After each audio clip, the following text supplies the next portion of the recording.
In the days ahead, there's going to be a regional alliance between Israel and a number of Arab nations that will be led by Saudi Arabia and Egypt that will form and provoke a counter-alliance. The Arabian Peninsula and Egypt, Jordan, modern day, I'm going to use modern day names of the nation states. They didn't exist then, but the territories that were described in the book of Isaiah is the modern day nation states of Jordan, Saudi Arabia, and Egypt.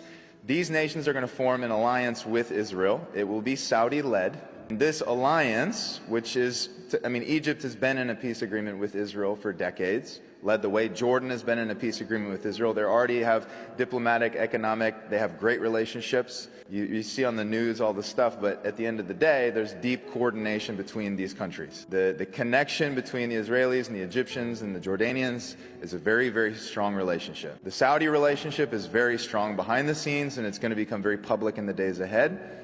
And once the Saudi peace goes public, it's going to be a game changer. This formation, and we don't know how far off it is, but Isaiah said it's going to happen. That's the game changer, is when Saudi steps into the world stage and that agreement goes into effect. That's going to provoke a counter-alliance in the Middle East. It's going to form a coalition of nations that do not support that. Now, Ezekiel, Isaiah, Psalm 83, specifically Ezekiel 38 and 39, actually name the nations that will be a part of this coalition to counter the Saudi-Egyptian-Israeli alliance. It will be led by Turkey and Iran, probably not configured the way that Turkey and Iran are configured today, but we're going to see an alliance of 10 nations that will coordinate diplomatically very, very quickly in response to the Saudi alliance. When that happens, it's going to move towards a season of unprecedented peace, diplomatically, politically, economically in the Middle East.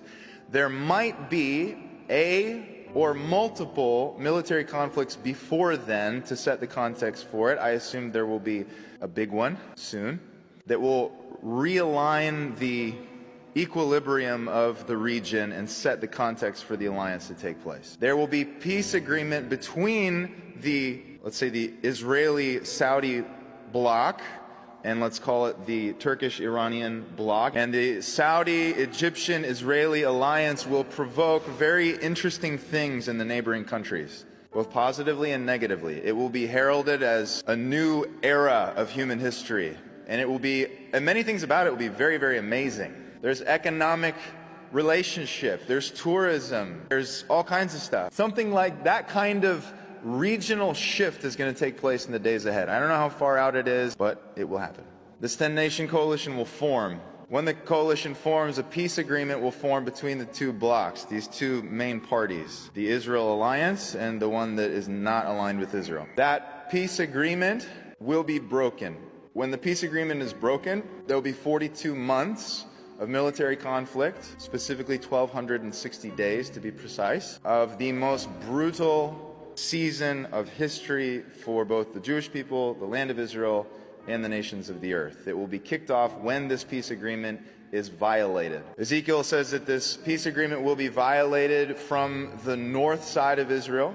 From the mountains of the north, the Golan Heights will be violated first. Enemy forces will violate the northern border and will occupy the north and will begin to use the north as a staging area for the assault on Jerusalem. So when the north part of the country falls and is occupied, military forces will occupy the upper Galilee area. Then the military forces will move to cut the road between Tel Aviv and Jerusalem. Daniel chapter 11 describes this in it's very vivid language. He says that the Antichrist is going to establish his palatial tents in between the holy city and the Mediterranean. Now, if you draw a line from Jerusalem to the Mediterranean, you're actually drawing a line where the highway goes. Ben Gurion Airport is right in the middle of that. Ben Gurion Airport will be seized and occupied. The road from Tel Aviv to Jerusalem will be cut, and military forces will occupy that area. That's what Daniel describes. At that time, Daniel also describes that there will be a mass exodus out of Israel to the south into the nations that are in the alliance with them. Isaiah chapter 19 describes Egypt harboring a mass exodus of Jews leaving the state of Israel. Daniel 11, the book of Micah, The book of Isaiah also describes at that time the mass exodus out of the south of Israel through the mountains of Judea into the Arabian Peninsula, into the territories of modern-day Jordan and the northwest part of the nation-state of Saudi Arabia. There will be an unprecedented refugee crisis that will move south as the coalition of nations stages in the north. Egypt will fall. Isaiah 19 describes the collapse of Egypt as the Antichrist initiates an assault on Egypt, because Egypt stands with Israel in this time. Saudi Arabia will collapse as well. It says that the day the peace agreement is broken in Matthew 24, and the abomination of desolation is set up, and the invading forces begin the assault on Jerusalem, it says at that time he also attacks the harlot Babylon. There's going to be an economic alliance with the state of Israel with certain friendly nations. And the 10-nation coalition is going to hit Israel and the nations that are in economic agreement with Israel, because it's in their interest to remain connected with Israel. Those who are in the agreement, in the alliance with Israel, the economic alliance that forms in the days ahead, and let's call it the apocalyptic Abraham Accords, that continues to evolve into this time of peace and prosperity and wealth and. The 10-nation coalition is going to go after that thing to try to break it up. And when they go to try to break it up, a big part of this is going to be hitting the capital cities of these nations. So Jordan is going to get hit. Daniel 11 describes Jordan as being a harboring place where the Jewish people, they flee into the wilderness and they're protected there. Isaiah 19 describes protective elements in Egypt when the assault is taking place on Egypt. Daniel 11 describes that there's going to be a military intervention from Europe at that time that will be maritime. So there's naval presence. Daniel 11 describes naval intervention from Europe to block this, because it's in Europe's interest that the Saudi-Israel-Egyptian alliance does not crumble, because the world will be benefiting from this. The economic prosperity that will come from this peace agreement that the 10-nation coalition is going to attack, this peace agreement is going to be something that the nations of the earth are very much drinking from. They need to prop this thing up, and they need to intervene from the assault.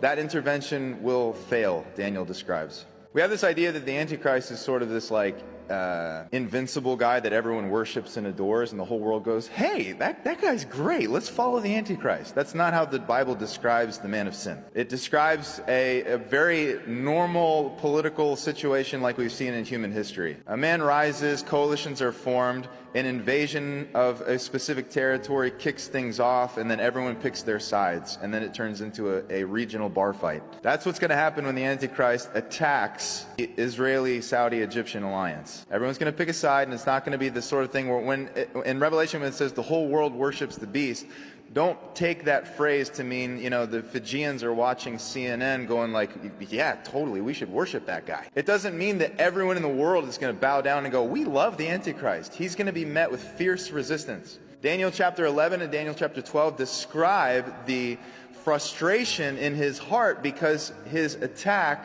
on Egypt fails. He's turned back. It says he comes back with rage in his heart towards the Holy Covenant when his attack on Egypt is met with fierce resistance because the Egyptians put up a fight. The king of the north and the king of the south clash, and in the eye of the storm is the fledgling state of Israel fighting for survival.